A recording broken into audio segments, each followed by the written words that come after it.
Right, this is Marty picking up his van today. Marty and Tess. Just finished building it for them. What are your first impressions, Marty? What do you think? Rubbish. Cut it. We are super happy with this. We just can't wait to get it back home. We live on a yacht, and this is going to give us freedom to come to explore more of New Zealand while we're here. And we're really looking forward to using it. And we're super impressed with William. He's a bit of a nutter, but so am I. So, you know, we're getting on very well indeed. Yeah. The sheer simplicity and the value for money, just can't beat it.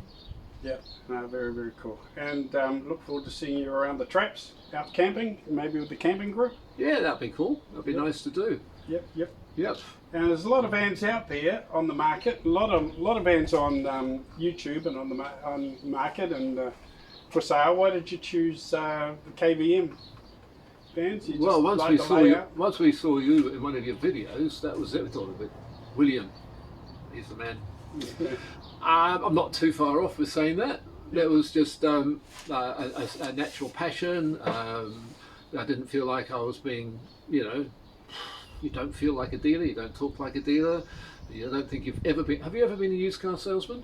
I am registered as a dealer. I have to be legally because I'm selling quite a few vehicles. You don't come across as a used car salesman? No, Big not thing. Not a used car salesman. Big thing.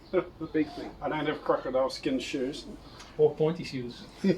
I wouldn't even wear those things. No. Anyway, so honesty, value, and just a really cool person to meet. Cool, excellent.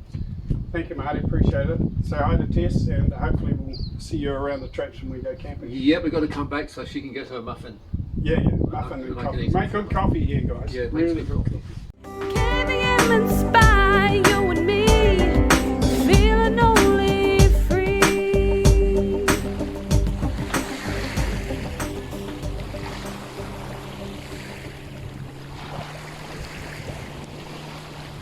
So what started out as a grey, rainy, bleak old day, it's actually turned out to be a very pleasant, mild evening here.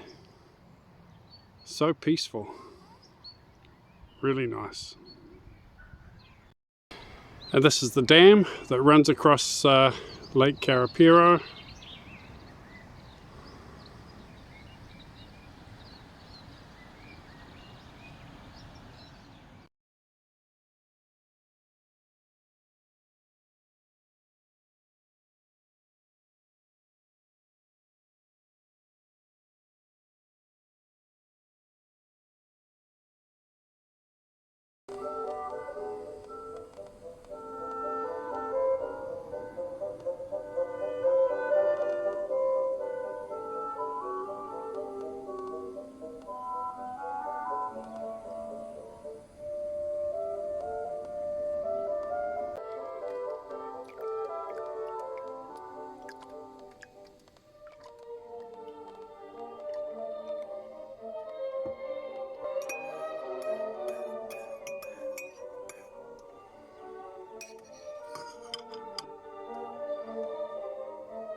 Well, it's about 6:30 here at Lake Karapiro, and it's just going to be a beautiful day. It really is. I had a reasonably good sleep. It was a cold night, but the eiderdown and everything I had kept me nice and warm, so it really was quite cozy.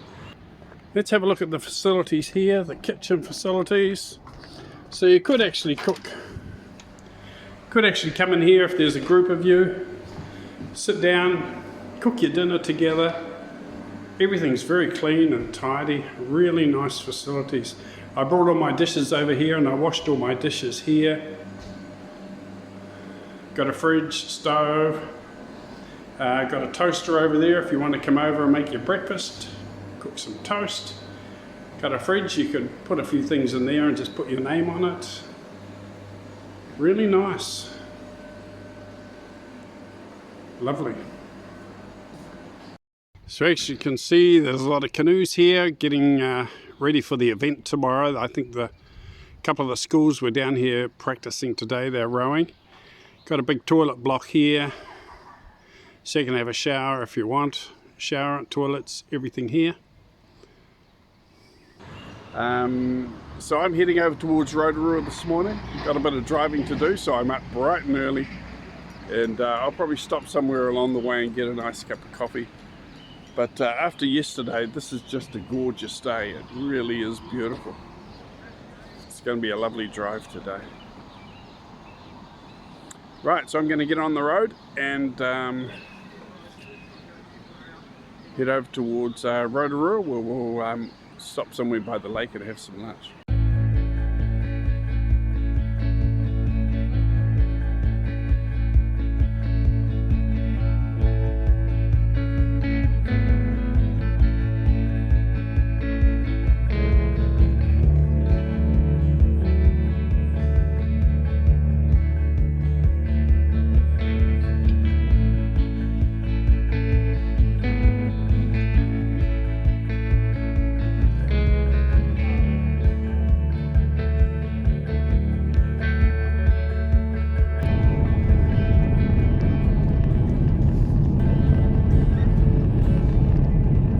Haven't been to Rotorua for a long time, way before COVID.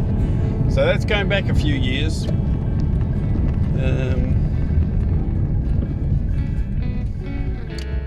I've sort of been here that many times that there's no sort of real attraction to come here anymore, really. I'm only here today because I'm passing through.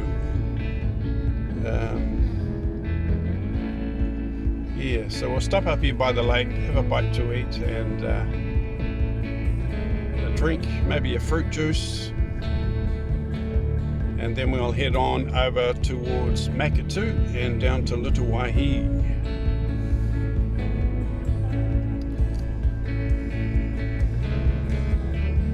Saturday morning here, so the town is not really busy. Now right by the lake in Rotorua, there's a lakeside freedom camping spot over here. It's been designated just for freedom camping. You must be self-contained. You must display your self-containment sticker and your certificate. So just over here, right by the lake, you can park for the night and enjoy some freedom camping. I think it's great. They've designated that area just for camper vans and motorhomes and RVs, and it's a beautiful spot. So well done, Rotorua.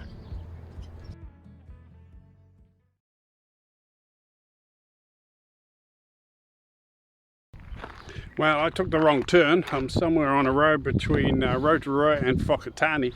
I meant to be heading up towards Tauranga, but I'm glad I did. Good thing about being on the road without a strict schedule, you can make mistakes. You can take the wrong turn, but it doesn't matter. You just go exploring, and you see some things that you've never seen before, and some little places you've never been to. It's sometimes it's really nice just to get lost.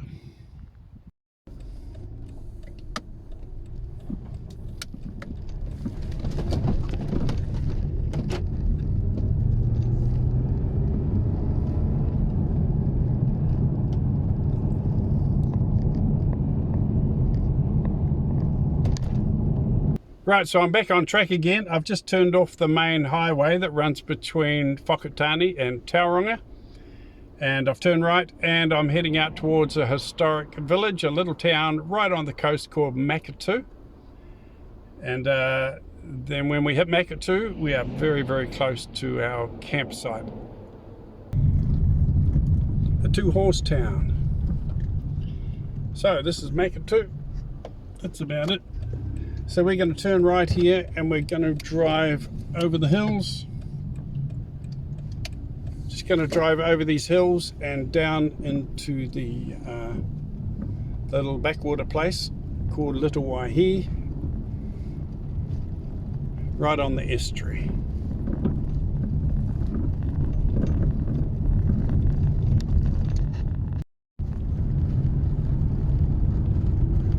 Right, so here we are, guys, the Bledisloe Holiday Park in Little Waihi. A lot of these caravans are actually permanent. They're permanent little holiday places for people. So I'll park over here and I'll head into the office and book in. They assured me it wasn't busy, so there'd be plenty of room today.